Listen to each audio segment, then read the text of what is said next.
네, 안녕하세요. 중학교 3학년 사회2 9단원 대단원 정리 시작하겠습니다. 9단원은 제목을 먼저 보면 글로벌 경제활동과 지역 변화죠.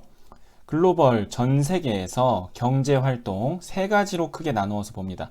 농사 짓는 거, 물건 만드는 거, 사람이 하는 서비스, 이게 어떤 식으로 돌아가는지 그런 내용을 9단원에서 다뤄보고요. 첫 번째 소단원에서는 농업이 세계화가 돼서 어떤 변화가 나타나는지 살펴봅니다. 그 중에 첫 번째 시간은 기업적 농업에 대한 내용인데요. 농업의 기업화, 이게 무슨 뜻일까? 기업적 농업의 의미를 이 육하 원칙처럼 이렇게 나누어서 정리를 해볼게요. 농사를 짓는데 농업이니까 기업이 농사를 짓는 겁니다. 왜 기업이 돈 많은 기업이 농사를 짓게 됐을까? 돈을 벌려고 하는 거죠. 이게 돈이 된다는 소리죠. 즉, 판매를 목적으로 기업이 농사를 짓는 것을 말합니다. 이런 식으로 판매를 내다 팔아서 돈 벌려고 농사 짓는 걸 상업적 농업이라고 하고요. 과거에는 자기가 먹으려고 직접 조그맣게 재배하는 농사를 자급적 농업이라고 해서 차이가 있습니다.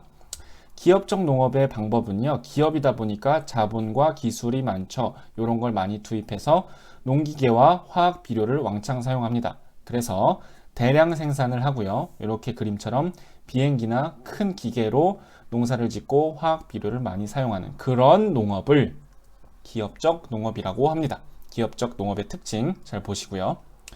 자, 그래서 여기 특징에서 한 번 더 얘기를 하네요. 그 농기계와 화학 비료 이용이 많고 과거보다 대규모로 재배된다. 상업적 농업으로 많이 생산해서 많이 팔아서 돈을 남겨 먹으려고 하는 거죠. 그렇기 때문에 이 기계가 다닐 수 있는 넓은 평야에서 기업적 농업이 발달했는데 미국과 캐나다 이쪽에 같이 이쪽 지역, 이 북아메리카의 중서부 지역에서 그 다음에 오스트레일리아 가운데 사막을 제외하고 주변부에서 아르헨티나 이쪽에서 이렇게 유명한 곳들이 이제 교과서에 좀 나와 있습니다. 교과서마다 이런 건 좀 다를 수 있으니까 교과서를 시험 보실 때 참고하시면 좋을 것 같습니다. 자, 다음은 농업의 세계화 두 번째 내용인데요. 자, 여기서의 주인공은 바로 곡물 메이저입니다. 곡물 메이저는 이 농업계, 곡물계의 오펙 또는 삼성 또는 애플 이런 식으로 이 농사를 휘어잡고 있는 큰 대기업들, 전 세계에서 영향력이 상당한 기업들을 말합니다. 그림이 지금 보고 있죠. 자, 얘네가 어떻게 등장하게 됐을까?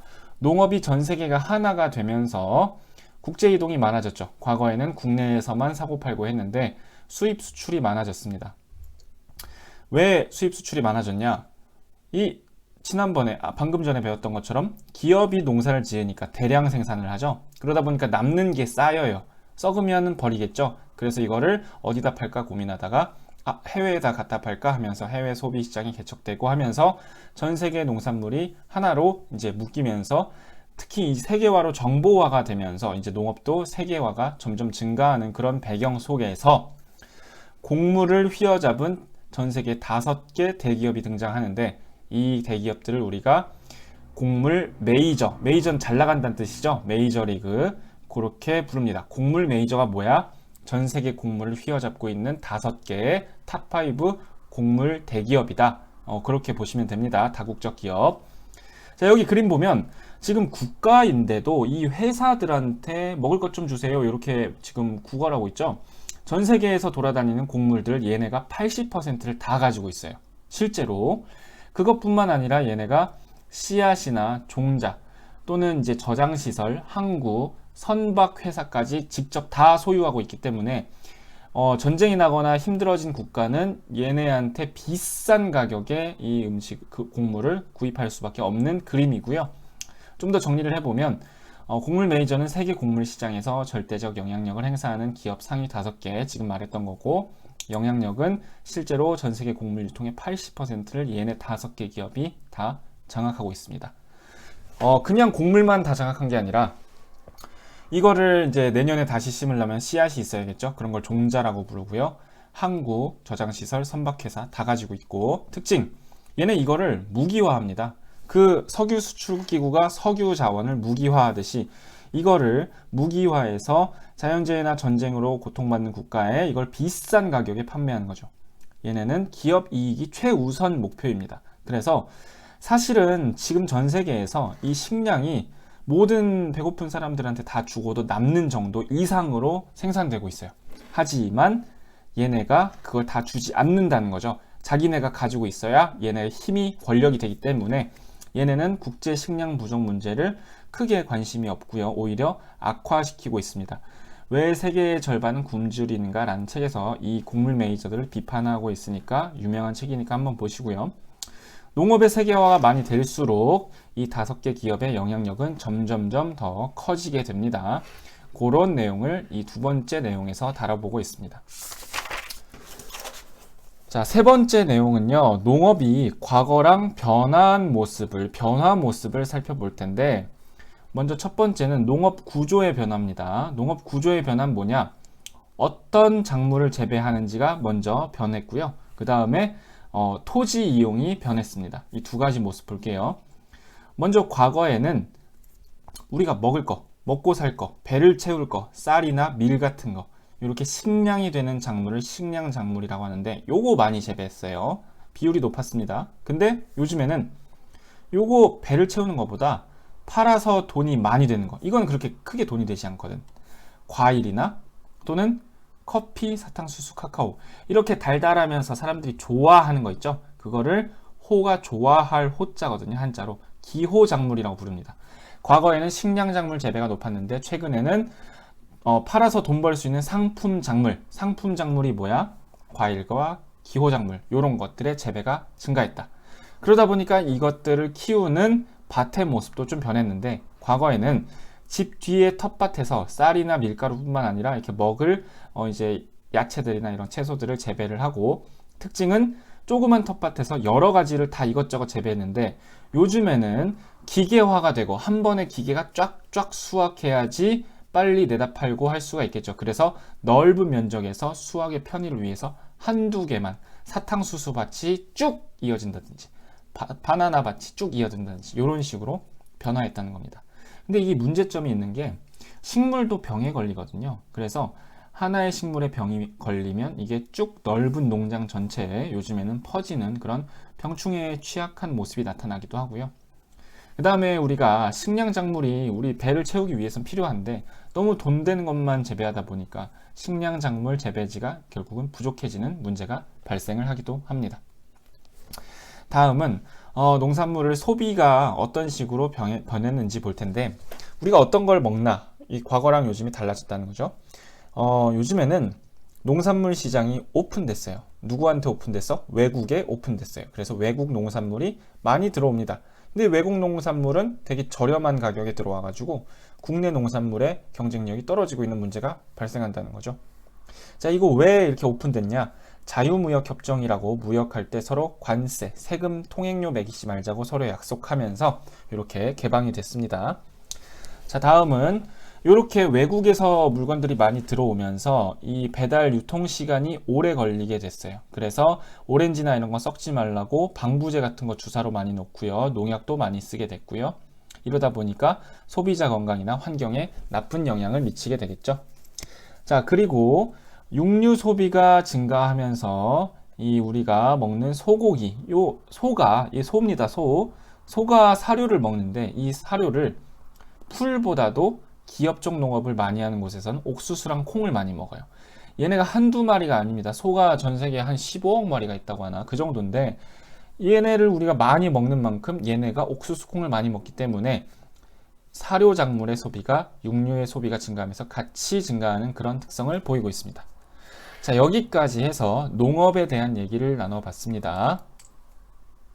네, 9단원의 2번째 주제는 다국적 기업입니다. 그 아디다스, 삼성, 애플 이런 것들을 다국적 기업이라고 부르는데, 대기업과는 조금 의미가 다르니까 정확하게 좀 이따가 살펴볼게요. 자, 이 부분에서는 다국적 기업이라는 것을 가지고 그 제조업을 중심으로 좀 얘기를 해볼게요. 자, 먼저 이 다국적 기업이 어떤 식의 배경에서 나오게 됐는지를 여기 부분에서 볼 텐데, 간단하게 보면 경제활동이 전 세계가 하나가 됐다는 거죠. 이 경제활동이 이제 자유롭게 되면서 그 배경에는 교통, 통신 기술의 발달이 있고요. 이러면서 이제 상품, 물건뿐만 아니라 돈, 자본과 노동력, 그 다음에 기술, 서비스 이런 것들 모든 것들이 다 국경을 넘어서 이렇게 왔다 갔다 하게 됐죠. 그러다 보니까 서로 무역을 많이 하게 되면서 서로에 대한 의존도가 증가했어요. 우리나라도 몇몇 국가와 수출을 많이 하는 국가의 의존도가 매우 높죠. 자, 세계무역기구라는 국제단체가 너네 서로 관세 매기지 말고 무역하기로 약속해 라는 자유무역협정을 이제 조금 이렇게 조장하면서 국가 간에 관세를 매기지 않게 됐고, 그러면서 수출 수입이 자유롭게 일어나서 그래서 다국적 기업이라는 기업들이 등장하게 됐습니다.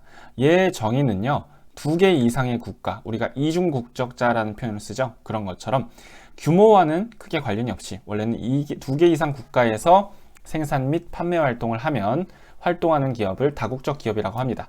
근데 국가가 2개 이상 외국으로 가면은 어느 정도 규모가 커지기 때문에 대기업과 다국적 기업은 거의 비슷한 의미로 쓰이지만 엄격하게는 조금 다르다는 거죠. 자, 여기 배경은 여기 위에서 살펴본 그런 내용이고요. 이렇게 관세를 매기지 않으니까 국가 간에 눈에 보이지 않는 무역 장벽이 낮아지게 됐습니다. 애플 같은 다국적 기업도 처음에는 스티브 잡스의 차고에서 시작했다고 하죠. 모든 다국적 기업도 처음에는 공장 한 곳에서 시작합니다. 그러다가 주문이 폭주하니까 관리를 하는 본사와 공장의 기능이 분리되는 2단계로 성장 과정이 이제 나눠지게 되고요. 여기서는 물건만 많이 찍어내고 여기서는 관리를 하는 거죠. 자, 그러다가 외국에까지 인기가 많아지면서 외국에 수출을 하는데 이 수출을 관리할 사무실, 대리점 같은 걸 만들어야겠죠. 그런 거를 판매지사라고 합니다. 자, 이때부터 지금 외국에 나갔죠. 그러면은 3단계부터 다국적 기업이 시작됩니다. 왜? 다국적 기업이 뭔데? 2개 이상 국가에서 활동하는 기업이니까 3단계부터가 다국적 기업이 됩니다.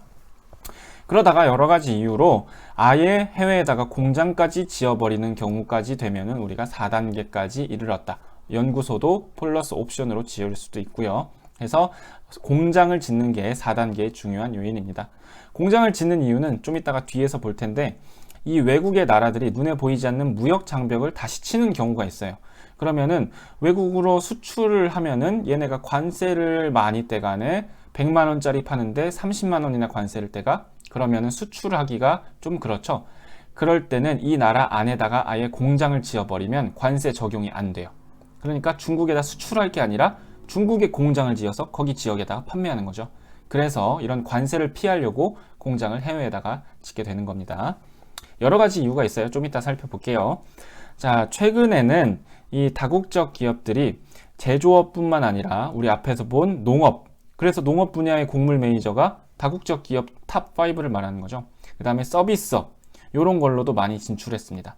그래서 서비스업 분야의 거대한 다국적 기업들, 뭐 유튜브가 대표적인 서비스업 기업의 그런 다국적 기업이죠. 구글이나 이런 것들. 자, 그런 식으로 분야가 확대되고 있다고 보시면 되고요. 자, 다음으로는 그 다국적 기업의 좀 독특한 활동에 대해서 볼 텐데, 얘네는 그 전 세계에 기능을 여러 개로 쪼개놨습니다. 어떤 기능을 쪼개놨냐면 본사랑 공장, 연구소 이런 거를 전 세계에 엄청 쪼개놨어요. 뭉쳐있지 않아요. 한 국가에. 왜 그럴까? 우리 축구에서 우르르 몰려있으면 전술이 망하죠? 그러지 않고 다 흩어져서 각자의 위치에서 포메이션을 잡고 전술을 딱 해서 전략을 세우잖아요. 똑같습니다. 그 다국적 기업 간의 경쟁은 전략을 세워야 돼요. 어떻게 하면 돈을 많이 벌 수 있을까가 전략에서 승리하는 거죠. 그러려면 본사와 공장을 가장 적합한 곳에 축구처럼 나누어서 분리해 배치해야 되는데 이때 이런 여러 가지 회사의 기능들을 전 세계로 분리해서 야, 너는 여기 맡아, 넌 이쪽 맡아, 넌 이쪽 맡아 하는 활동을 공간적 분업이라고 부릅니다. 나누기 분수 있죠? 그 분자예요. 그래서 공간적 분업, 나눈다는 뜻입니다. 왜 한다? 야, 효율적으로 회사를 운영해야 다른 기업과의 경쟁에서 이길 수 있잖아. 돈을 더 많이 벌지. 결국은 돈을 더 많이 벌기 위해서, 효율성을 높이기 위해서 이런 일을 하는 거죠. 그러면 실제로 이 기능에 따라서 어디에 이런 기능이 들어설까? 즉 어디에 입지할까? 어떤 무엇이 왜 거기에 입지할까? 어디에? 거기 어딘데? 이렇게 표로 나눠서 한번 얘기해 볼게요. 자, 본사는 보통 경영을 하고 전체적인 걸 통솔을 하는 역할을 하죠. 기획하고 의사 결정을 합니다. 그러려면 아주 고급 정보가 필요해요. 삼성에서 이번에 갤럭시를 출시해. 근데 애플에서 아이폰 다음 거 언제 나온대? 이런 고급 정보 알아야지 전략적으로 출시를 맞출 수 있겠죠?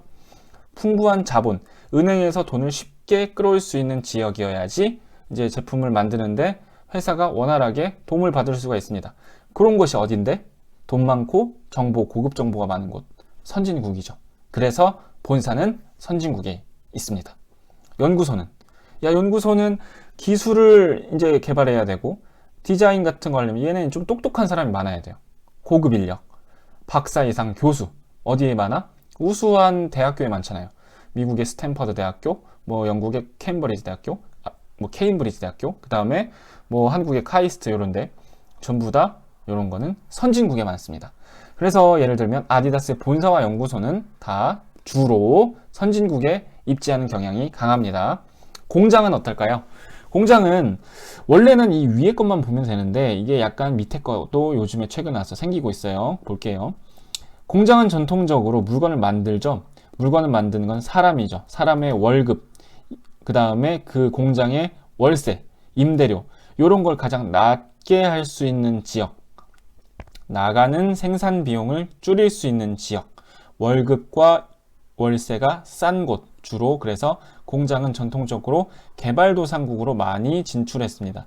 그래서 아디다스 뒤에 택을 보면 메이드 인 말레이시아, 베트남, 필리핀 이런 개발도상국들에서 만들어졌다는 표시가 택에 붙어 있는 것입니다. 그런데 그 현대자동차나 기아자동차, 삼성전자 같은 세계적인 대기업들이 월급이 비싼 선진국에 공장을 새로 짓는 경우가 있어요. 아니 월급을 싸게 해가지고 생산 비용을 낮추는 게 얘네가 돈 버는 길이잖아. 왜 그럴까? 이유가 있습니다. 자, 미국 같은 국가는 관세를 매겨도 우리가 뭐라고 할 수가 없어요. 워낙 센 나라이기 때문에. 그래서 이렇게 관세를 아직도 매기는 나라들이 가끔 있는데 이런 경우에는 그 나라에 꼭 물건을 팔고 싶어. 근데 관세는 내기 싫어. 그러면 그 나라 안에다가 공장을 지어버리면 관세 적용이 안 되기 때문에 이런 눈에 보이지 않는 관세, 통행료 같은 무역 장벽을 극복하기 위해서 선진국에 공장을 새로 짓기도 합니다. 또는 이런 선진국의 큰 돈을 많이 가진 사람들한테 홍보를 해서 새로운 시장을 개척할 때, 현대자동차가 처음에 미국 시장에 홍보를 하고 미국 사람들한테 우리 차를 알리고 싶을 때 거기다가 공장을 짓고 그 사람들한테 월급을 주고 홍보가 되니까 시장을 개척할 때 선진국에 들어가기도 합니다. 자, 그런 경우가 있다는 거죠. 자, 그래서 요거 입지 요인 중요하니까 잘 정리해 주시고요.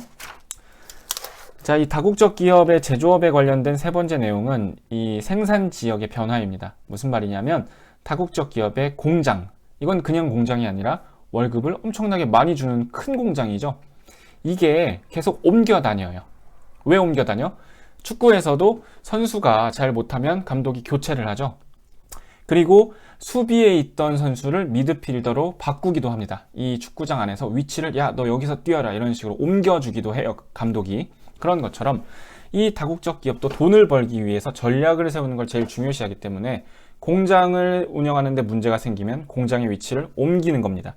그러면 우리는 이제 그 지역의 변화가 나타나죠. 새로 공장이 들어온 지역, 공장이 떠나간 지역, 그런 거를 우리가 지리적인 관점에서 좀 이렇게 바라보는 게 오늘 수업의 내용이고요. 자, 공장이 떠나가는 이유는 여러 가지가 있는데 세 가지가 있죠. 월급이 오르거나 월세가 오르거나 또는 세금을 많이 떼가거나, 이러면은 들어가는 돈, 나가는 돈이 많아지기 때문에 아이고 여기 공장 운영하기가 어렵네 하면서 다른 지역으로 공장을 옮겨버리는 겁니다. 자, 그럼 보겠습니다. 자, 다국적 기업의 거대한 월급 많이 주는 공장이 빠져나간 지역은 어떤 변화가 생기냐? 안 좋겠죠. 근데 좋은 점이 있을까? 하나, 원래 그 지역 동네에 있던 조그만 중소기업들이 그동안 이 다국적 기업의 거대 공장 때문에 빛을 못 봤어. 그래서 얘네가 재활할 수 있는 기회가 생긴다. 하지만 대부분 단점입니다. 공장에서 엄청나게 많은 사람을 고용했다가 한꺼번에 공장이 떠나면 실업자가 대규모로 생기고요. 자동차 같은 경우는 부품이 자동차 한 대당 2만 개나 들어간대요. 그럼 그 부품을 만들어서 자동차에 납품하는 조그만 부품 회사들이 자동차 거대한 현대, 기아 자동차 주변에 엄청 많은데 그런 산업들도 다 같이 없어지게 되니까 관련 산업의 피해가 전반적으로 커지겠죠. 그리고 지역 경제가 침체됩니다. 왜냐하면 실업자들은 월급을 못 받으니까 돈을 못 쓰고 장사가 안 되니까 지역 경제가 암울해지는 거죠. 지금 모습을 보면요. 이렇게 왔다 갔다 공장이 옮겨지는데 이 지역입니다. 이쪽 지역에서는 공장이 지금 들어와 있지만 이쪽 지역에서는 공장이 없죠. 공장이 이쪽 지역으로 빠져나가기도 합니다. 그러면 여긴 지금 텅 비어 있네요. 뭔가 마음이 공허해 보이죠? 우리가 공허하다는 표현할 때 공자가 비어 있다는 공자잖아요. 한자로. 그런 것처럼 공장이 빠져나가서 그 지역의 산업이 텅 비게 되는 현상, 그런 현상을 우리가 산업 공동화 현상이라고 합니다. 잘 기억해 주세요. 자, 그리고 당연히 여기 살기가 안 좋아지니까 사람들도 떠나가겠죠. 인구가 감소합니다. 자, 그러면 다국적 기업이 새로 들어오면 어떤 효과가 있냐? 좋은 점이 많겠죠? 요렇게 새로 들어온 지역에서는 일자리가 많아지고요. 엄청나게 수천 명을 고용하니까. 그리고 아까 얘기한 것처럼 이 큰 기업뿐만 아니라 주변에 부품을 납품하거나 또는 여러 가지 제공하는 조그만 회사들이 같이 들어오기 때문에 관련 산업이 전반적으로 발달하고, 자, 사람들이 월급을 많이 받으니까 많이 돈을 씁니다. 그럼 지역 경제가 활성화됩니다. 장사가 잘 되니까 사장님들이 좋겠죠. 그 다음에 야, 여기 월급 많이 준대, 거기가 살기 좋아졌더라, 그 동네가 부자 동네가 됐더라, 사람들한테 소문이 나면서 인구가 많이 유입되게 됩니다. 자, 근데 이렇게 좋은 공장이, 다국적 기업이 공장이 들어왔는데 아쉬운 점, 나쁜 점도 있을까? 단점이라기보단 조금 아쉬운 점으로 보면, 이렇게 큰 공장이, 다국적 기업의 공장이 들어오면 이 동네에 있던 중소기업들은 경쟁력이 약해지게 되겠죠.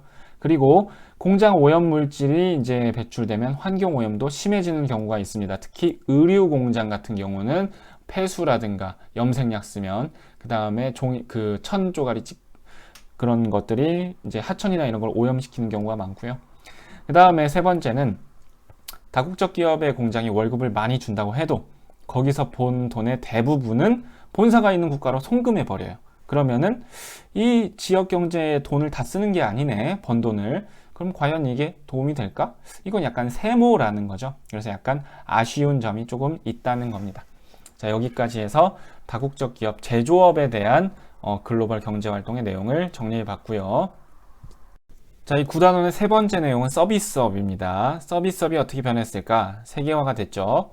서비스는 뭘까요? 서비스는 눈에 보이지 않는 가치 있는 것, 인간이 하는 활동, 택배라든가 식당이라든가 은행이라든가 법률 서비스, 병원 서비스, 이런 걸 말하는 겁니다. 의사의 진료 같은 거. 서비스업의 특징을 보겠습니다. 서비스업은 경제 수준이 높고 소득이 발달한 선진국일수록 서비스업이 높은 경향이 있어요. 개발도상국은 반대고요. 그 다음에 서비스업은 이 농업은 기계화가 많이 됐죠. 기업종 농업 기억나시죠? 그 다음 제조업, 자동차가 레일을 따라 쭉 가면 이런 거 용접 같은 거 기계가 한 번에 찍찍 다 인간을 대체하고 있습니다. 농업과 제조업에 비해서 아직은 그 기계가 할 수 없는 영역이 조금 많이 남아 있어요. 사람의 장기의 크기가 다 다르듯이 의사의 진료는 한 번에 규칙적으로 뭔가 기계가 다 대체하기에는 어렵습니다. 기계가 수술을 하긴 하지만 의사가 원격으로 도움을 받는 거지 전부 다 하는 게 아니죠. 자, 이런 거를 기준을 마련하기 어려운 걸 표준화가 어렵다라고 표현을 합니다. 그래서 기계화가 아직 덜 됐고요. 기계가 아직 사람을 대체하지 못하다 보니까 사람이 일자리가 많이 보존돼 있습니다. 그래서 고용 창출 효과가 농업이나 제조업보다는 높다는 겁니다. 얘네는 다 기계가 대체했으니까 사람의 일자리가 줄어들었죠. 서비스업의 종류는 크게 두 가지입니다. 소비자에게 직접 뭐를 주는 택배업, 운송업이나 음식업 또는 숙박업, 이런 걸 소비자 서비스업이라고 하고요. 그 다음에 물건 만드는 기업, 생산자가 기업 같은 말입니다. 기업에 도움을 주는, 돈을 빌려주는 금융, 또는 법률 서비스를 제공해주는 법무법인, 또는 광고를 대신 전문적으로 만들어주는 그런 회사도 많이 있어요. 광고회사. 그런 것들은 기업에 도움을 주는 거죠. 소비자에게 직접이 아니라. 그래서 기업, 즉 물건 만드는 생산자를 도와주는 생산자 서비스업이 있습니다. 서비스업도 마찬가지로 전 세계가 정보통신 기술이 발달하면서 세계화가 됐는데, 어떤 식으로 됐냐? 서비스업도 공간적인 분업이 이루어졌습니다. 제조업만 그런 게 아니에요. 근데 서비스업은 공장이 없죠. 그럼 어떤 사례가 있을까? 얘네는 이제 본사는 선진국에 있는데 똑같은 이유로 고객센터 같은 게 있어요. 유튜브가 잘 안 돼요. 고객센터, 콜센터 같은 거 있죠. 그런 거를 월급과 임대료가 싼 개발도상국으로 옮겨가는 경우가 있습니다. 왜냐하면 똑같이 비용을 낮추고 효율성을 높이기 위해서 아무튼 서비스업도 공간적 분업을 한다는 겁니다. 자, 서비스업의 특징을 조금 보면요. 크게 두 가지로 세계화의 모습이 나타났습니다. 먼저 운송업, 택배 같은 걸 말하는 거죠. 유통 분야의 변화, 관광 분야의 변화.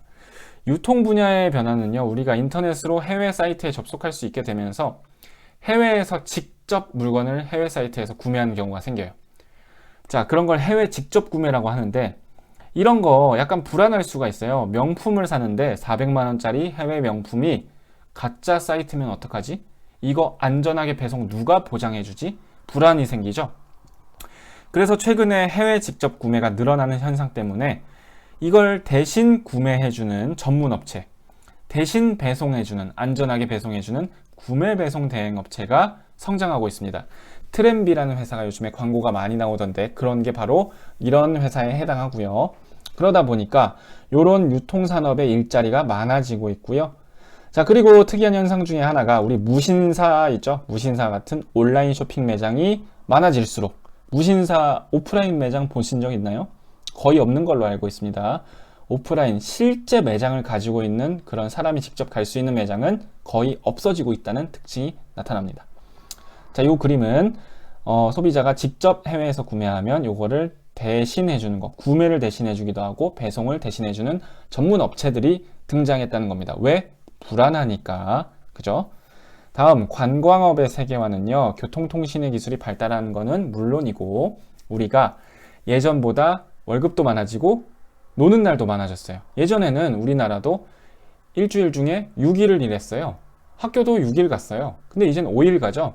그러니까 시간이 많아지니까 놀러 가죠. 해외에도 가고. 자, 국내에서 해외로 가는 사람도 많아지고 해외에서 국내로 들어오는 외국 관광객도 많아집니다. 긍정적인 점과 부정적인 점이 있는데 좋은 점은 뭐가 있냐? 자, 지역 주민에게 일자리가 많이 제공되죠. 관광객들 대상으로 숙박이나 또는 음식업 같은 거. 그럼 우리 월급을 많이 받을 수가 있겠죠. 그 다음에 그 관광객이 와가지고 너무 여행 좋았어 이러면은 우리 이미지가 개선되겠죠. 홍보가 외국으로 점점 많이 되겠죠. 안 좋은 점 뭐냐? 관광객이 많아지면서 자연환경 파괴가 많아집니다. 쓰레기가 많아지고요. 바다가 오염되고요. 베네치아 같은 곳은 1년에 관광객이 2천만 명 옵니다. 이탈리아의 베네치아, 베니스. 그래서 거기는 주민들이 너무 화가 나가지고 쓰레기 때문에 길거리에서 아이스크림이나 이런 피자나 이런 거를 들고 다니면서 못 먹게 합니다. 과태료를 60만 원까지 내게 한다고 하죠. 자, 그 다음에 지나친 상업화로 인해서 젊은 사람들이 그냥 돈 버는 게 제일 최고 아닌가 이러면서 전통 문화, 발리라는 인도네시아 섬은 독특하게 인도네시아 이슬람교 국가에서 힌두교 전통 문화가 많은 곳인데 이런 문화들이 점점 약해진다는 그런 문제점이 생긴다는 거고요. 최근에 큰 트렌드 두 가지를 보면요. 공정여행, 이거 뭐냐? 그 놀러 가가지고 다국적 기업의 호텔에서 잠자고 스타벅스에서 아침에 조식 먹고 야 그러고 놀고 오면 그 지역에 도움이 되는 게 뭐야? 그 동네에 돈을 쓰는 게 아니잖아. 너는 좋지만 그 지역은 쓰레기만 많아지고 이건 불공정하다는 거죠. 그래서 그 우리가 지금 소득 수준이나 이런 게 높아지고 사람들의 시민의식도 높아졌기 때문에 그 지역의 동네에 도움을 주는 여행을 해야지 나도 좋고 그 사람들도 좋은 거 아니냐. 이런 생각을 하는 사람들이 많아졌어요. 그래서 요런 그 지역 주민들에게 돈을 쓰고 환경을 오염시키지 않고 그 지역의 문화를 존중하는 이런 여행을 공정여행이라고 부릅니다. 스크린 투어리즘은요. 강릉의 도깨비 촬영지, 방파제 같은 게 있고요. 태백의 이런 무슨 드라마 촬영지 뿐만 아니라 요즘에 BTS 방탄소년단이 한국에서 뮤직비디오를 많이 찍죠. 그래서 아마 코로나가 끝나면 해외 관광객들이 거기로 아마 다 놀러 올 겁니다. 그런 식으로 영화나 드라마 또는 뮤직비디오, 스크린에 나오는, 화면에 나오는 그런 것들을 따라가는 여행, 덕질 여행, 덕질 투어라고도 부르더라고요. 이런 거를 스크린 투어리즘이라고 부릅니다. 최근의 변화까지 보고, 자, 여기까지 해서 서비스업의 변화 내용을 정리해 봤습니다. 9단원 여기서 마치겠습니다. 감사합니다.